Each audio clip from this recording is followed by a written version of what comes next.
Mañanas en Libertad.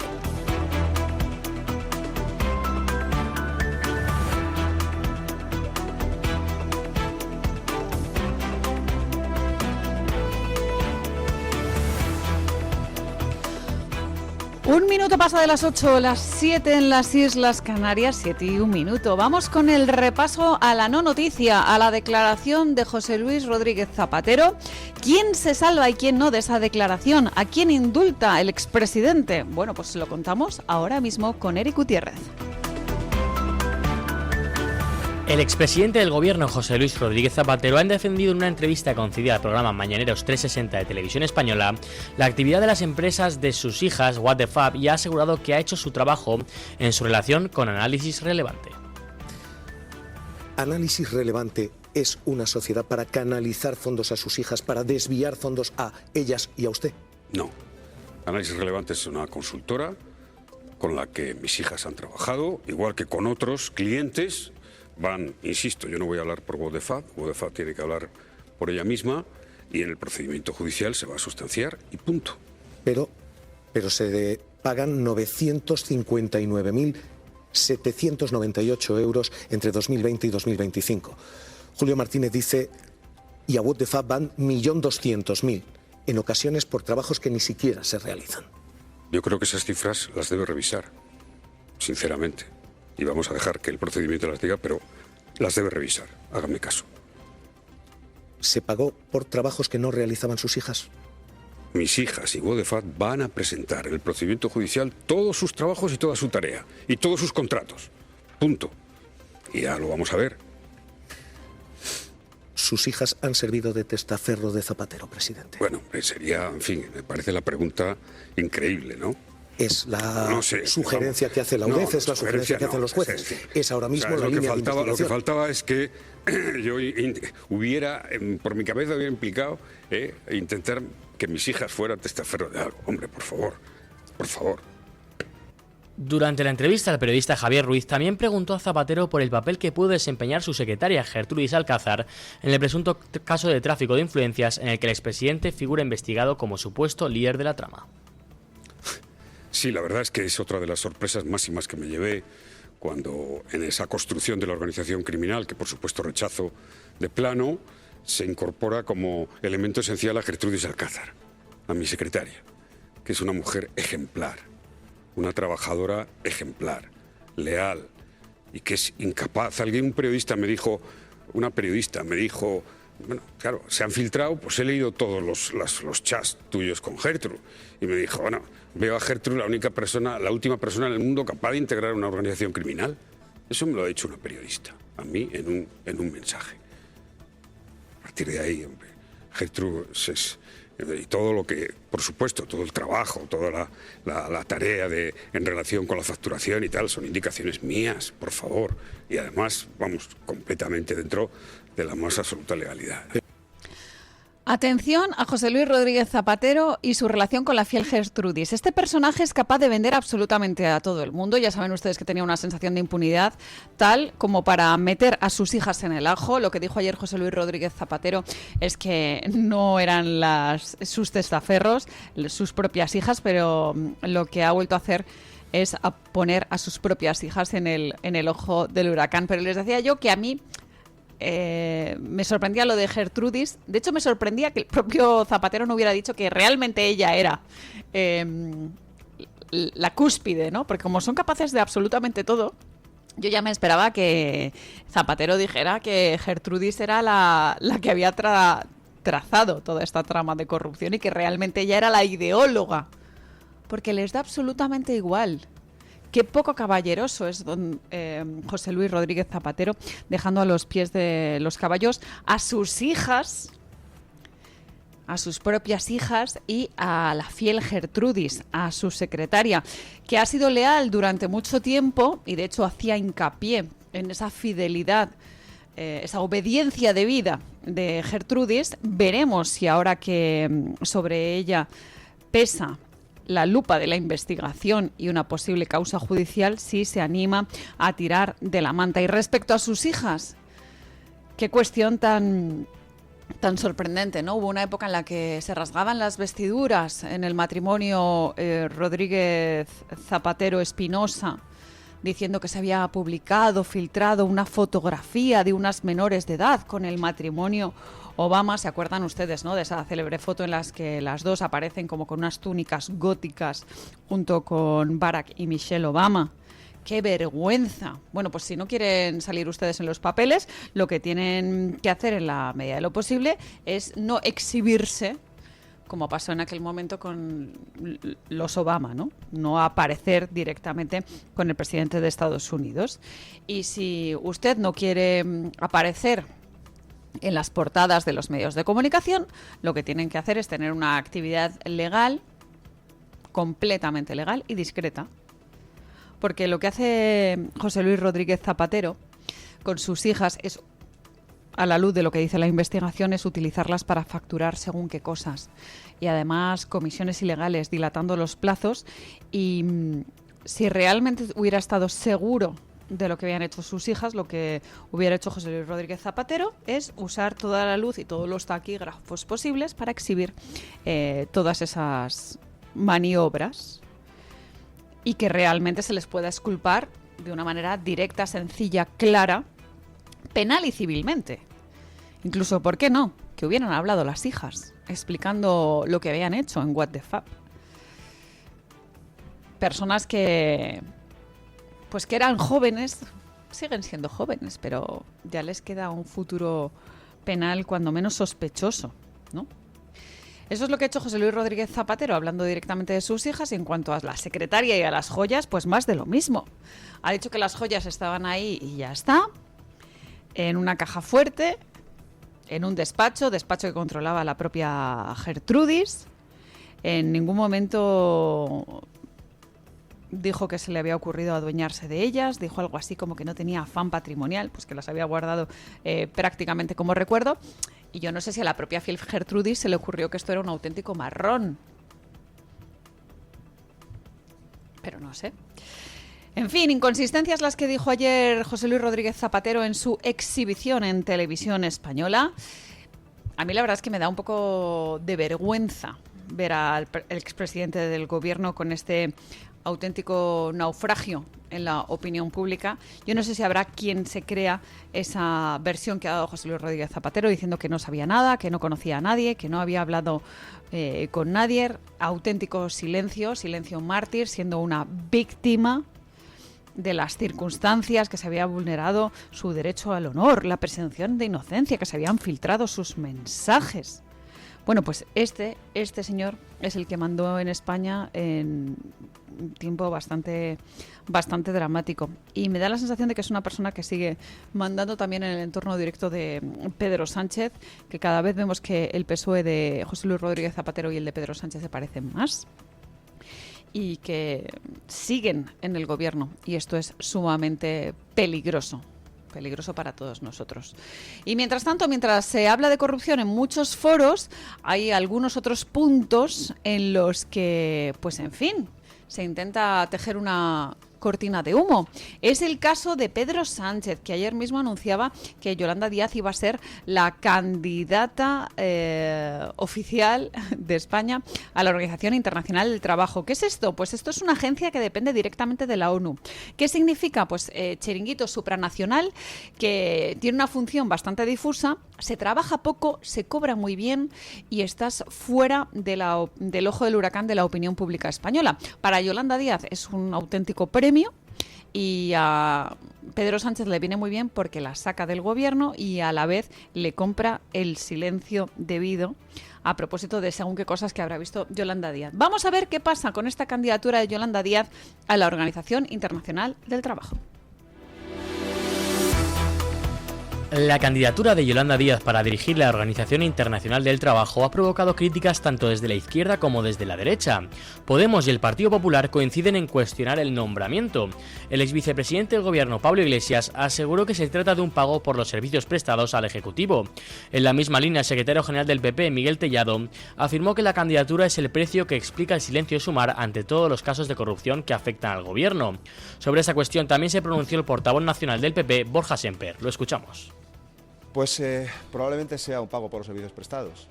Lo que debería de valorarse, yo creo que parte de Yolanda Díaz es cómo deja su partido, y yo lo que lamento mucho es que sumar ese espacio político sea el sustento de un gobierno de la corrupción. Eso es lo que verdaderamente lamento. El vicesecretario de Economía del PP, Alberto Nadal, fue aún más contundente. ¿Qué virtudes tiene Yolanda Díaz para ser la candidata a la OIT? Tapar la corrupción tenía un precio, escribió en redes sociales. La portavoz popular en el Congreso, Esther Muñoz, se expresó en términos similares con un escueto mensaje que dice: el silencio tiene un precio. Y tanto, el precio concretamente son 200.000 euros netos al año. Ahí es nada, ¿verdad? Y sobre todo teniendo en cuenta que es una organización en la que se trabaja poquito porque todos estos chiringuitos de la ONU, como es la Organización Internacional del Trabajo, tienen una labor difusa, la función no está demasiado clara. Eso sí, lo que está claro es que se llevan por encima de los 200.000 euros netos al año, y como está bien pagada, es normal que Yolanda Díaz quiera ser la directora general de este chiringuito, porque están acostumbrados a trabajar poco, a enturbiar mucho, y hay una cosa que tenemos que tener claro, que Pedro Sánchez haya lanzado esta candidatura no quiere decir que directamente Yolanda Díaz vaya a ocupar este puesto, porque tenemos que ser conscientes de que España no tiene mucho predicamento a nivel internacional y que Pedro Sánchez influye bastante poquito. Que de un tiempo a esta parte su capacidad de influencia es regular, por no hablar del tema del inglés y de la dificultad que tienen ciertos políticos para promover discursos coherentes más allá del argumentario que se les ha dado directamente desde el gabinete en cuestión. El nombramiento de Yolanda Díaz, desde luego, suena a puerta giratoria, que ya no solo se producen en ciertas empresas, sino que directamente en el caso de las entidades supranacionales como es la ONU, tenemos que hablar de auténticos, no sé cómo llamarles, catedrales giratorias o algo así, ¿no? Más que puertas son, pues en fin, portones. Y esto es lo que durante mucho tiempo hacen nuestros políticos, ¿no? Que una vez que han prestado ciertos servicios en nuestro país, se les premia con este tipo de cargos. En fin, así saca Pedro Sánchez a Yolanda Díaz de nuestra esfera, o por lo menos lo intenta, y mientras tanto nosotros nos quedamos con cuestiones de hondo calado, como por ejemplo dos que poníamos encima de la mesa esta misma mañana, hablando de la ley de nietos, de cómo se estaba intentando alterar el tejido social español de manera directa desde la política, desde el gobierno, y también con esa regularización extraordinaria. En un primer momento nos dijeron que iban a ser 500.000 personas las que se cogieran a este procedimiento. A la luz de los hechos hemos visto que todas las expectativas se han roto, se han batido auténticos récords. 1.200.000 expedientes tramitados de momento, y es el momento de pensar cuánto nos está costando esa regularización extraordinaria. El gobierno de Pedro Sánchez destinó más de 2 millones de euros al pago de horas extra de los funcionarios encargados de gestionar la regularización masiva de inmigrantes. El Ejecutivo puso en marcha un plan de choque para hacer frente a la avalancha de solicitudes de personas en situación administrativa irregular, lo que obligó a numerosos empleados públicos a realizar servicios extraordinarios fuera de su jornada laboral. Para asumir este gasto, el Gobierno aprobó una transferencia de crédito desviando fondos previstos para otra partida. El Ministerio de Hacienda, dirigido por Arcadia España, autorizó el traspaso de recursos al Ministerio de Inclusión, Seguridad Social y Migraciones de Elma Saiz, con el fin de financiar esas gratificaciones extraordinarias derivadas del proceso de regularización. Bueno, esto es lo que les contamos, que nos está costando el procedimiento, pero tenemos que hablar también del día después. ¿Qué pasa con ese 1.200.000 expedientes? Pues sepan que Pedro Sánchez ya ha anunciado nada más que 500 millones de euros para un plan de integración. Qué bonito queda esto, ¿no? Plan de integración de personas migrantes. Personas migrantes, como si fuera así un ente así extraordinario. Porque ya saben ustedes que como el proceso de regularización extraordinaria ha recibido más de 1 millón de solicitudes, habrá que hacer algo con ellos. ¿Y qué pasa con el gobierno? Pues que crea un nuevo chiringuito.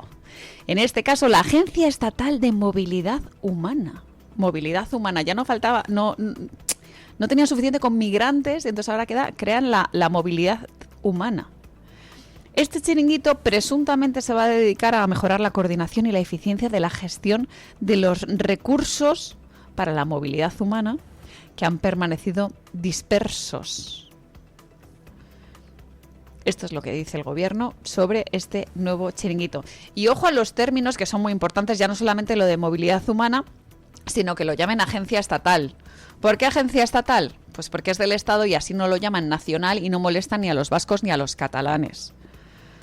Así son los políticos cuando hablan de estos chiringuitos y de estas políticas ideológicas, como es el caso de la regularización extraordinaria de inmigrantes. Las organizaciones sociales habituales, como puede ser, por ejemplo, Cáritas, ya hablaron de las dificultades administrativas que suponía este procedimiento. Sí que en muchos casos se ha dicho que por parte del Ministerio se estaba prestando un apoyo extraordinario a la tramitación de documentación. Ya ven ustedes que en horas extra se nos van a ir 2 millones de euros para todos esos funcionarios que se han enfrentado a los expedientes de muchos solicitantes. El Gobierno puso en marcha esta medida extraordinaria, la de la regularización, a mediados de abril, terminó en junio y a día de hoy todavía se siguen tramitando expedientes, aunque se cerró el plazo, hay muchos procedimientos que siguen abiertos y de nuevo es momento para hablar de cómo se hizo, de qué manera tan irregular esta medida que ni siquiera contaba con memoria económica. Por tanto, ahora que conocemos los 2 millones de euros que se han ido en horas extra, pues es como para preguntarse, ¿esto no lo habían ustedes planeado antes? ¿Eran conscientes del tiempo que era necesario para participar en el proceso? ¿Fue una promoción, por así decir, insuficiente de fechas? En fin, pues esto es lo que generalmente hace el gobierno socialista de Pedro Sánchez. Lanza iniciativas sin pensar en las consecuencias, en lo que nos va a costar a todos los españoles. Y claro, cuando vemos estos procedimientos, pues a veces las comparaciones son odiosas. Hablamos del proceso de regularización extraordinaria en nuestro país, de lo que estamos haciendo con la inmigración ilegal, y vemos a nuestros vecinos. ¿Qué hacen en Portugal? Pues todo lo contrario.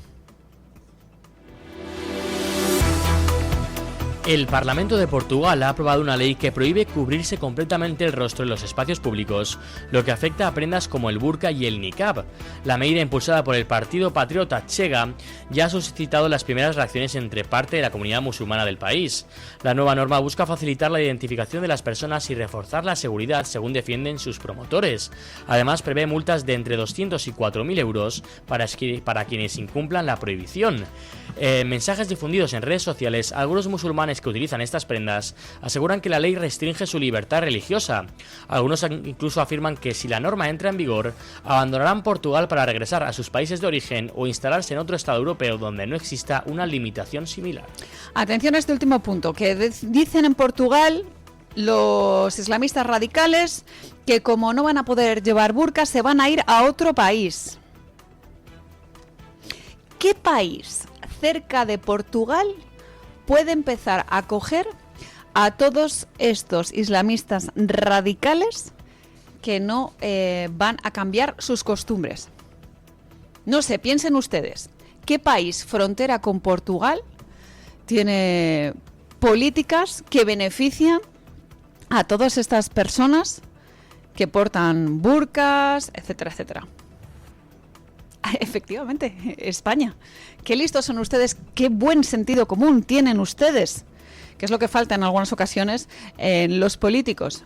Porque Portugal está haciendo todo lo contrario a lo que está haciendo España. Portugal está frenando la islamización y los musulmanes que están allí pues anuncian que su salida va a ser al país más cercano, ¡oh, sorpresa!, a España. Histórica prohibición del burka impulsada por Chega, el socio de Vox, por así decirlo, en Portugal. El líder André Ventura pues celebró lógicamente ese histórico dictamen, destacando lo importante que es la defensa de la cultura e identidad nacional portuguesa. Ojalá en España alguien defendiera de esta manera tan tajante directamente desde el gobierno la cultura y la identidad nacional española. Una iniciativa que en Portugal se está percibiendo pues como un triunfo político del movimiento conservador, de esas fuerzas patrióticas portuguesas que están exhibiendo su fuerza al defender un proyecto claro de identidad cultural portuguesa que respeta los valores tradicionales, la historia de Portugal, el respeto estricto a las normas del Estado, de la democracia. A mí me gusta mucho Portugal con este tipo de medidas, así se lo digo. También por la gastronomía, ¿eh? La gastronomía, la cultura, lo orgullosos que están de su bandera. Nosotros, aprovechando la victoria de España en el Mundial, vamos a ver si tiramos de ese sentimiento patriótico y nos dura muchísimo tiempo. Ojalá sea así y que nos dure, por ejemplo, a la hora de salir a la calle con manifestaciones como la que está convocada este domingo en Marbella. Marcha por la dignidad, que hay mucha gente que veranea en la Costa del Sol. Pues por favor, salgan a la calle, aunque sea, si van en bañador, en bikini, no me importa, pero que salgan a la calle para pedir que en España se siga manteniendo la identidad nacional y nuestros valores tradicionales, y que salga Pedro Sánchez de la Moncloa. 8:22, 7:22 en las Islas Canarias. Señores, estamos muy pendientes de la evolución de los incendios y concretamente lo que está pasando en Madrid, en Ávila.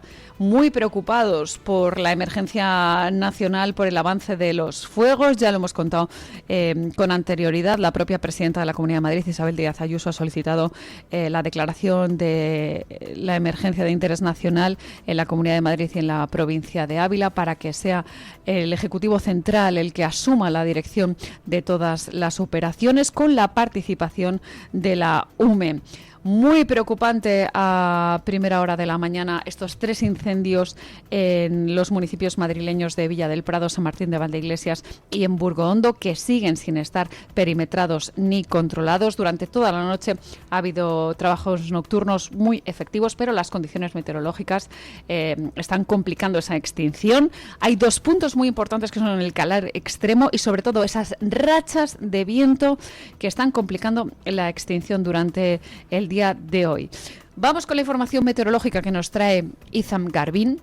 Y a la vuelta de la pequeña pausa de publicidad, vamos con esa tertulia. Hoy tenemos con nosotros, para cerrar bien la semana, a Carmen Álvarez Vela, a Rubén Herrero y a Samuel Vázquez, pero les contamos el tiempo que va a hacer hoy con Izam Garbin.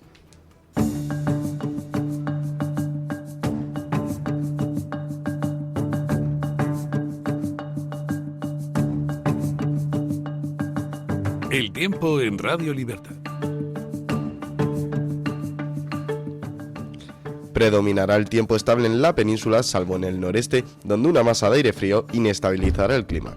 En Galicia y el Cantábrico Occidental se esperan cielos nubosos que pueden dejar tormentas fuertes. En el resto de la península y Baleares los cielos estarán despejados.